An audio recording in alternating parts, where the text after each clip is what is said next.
நான் படிச்சதுல எனக்கு ரொம்ப புடிச்ச சில வரிகள்ங்க. என்ன அப்டின்னா, "கதவை திற, காற்று வரட்டும் என்ற காலம் போய், கதவை மூடு, வெளியே ஏசி போகுது என்ற காலம் வந்துவிட்டது." அப்படிங்கிற அந்த வரிகள் தாங்க.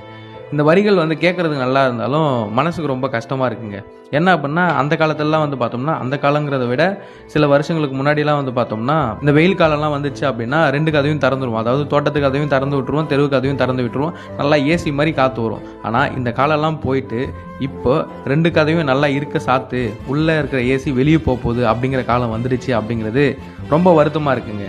என்ன அப்டின்னா, இதுக்கெல்லாம் காரணம் யாரு அப்படின்னு பார்த்தோம்னா, நம்ம தான். அதாவது மரத்த வெட்டுறோமே கண்டி, மரத்த நடுறது கிடையாது. இப்ப நம்ம பார்த்தோம்னா, ஒரு மரத்த வெட்டுறோம் அப்படின்னா, வேற ஒரு இடத்துல மரம் நட்டோம் அப்படின்னாலே ஓரளவுக்கு மேனேஜ் ஆகும். இது நம்ம ஒருத்தரால பண்ண முடியாது.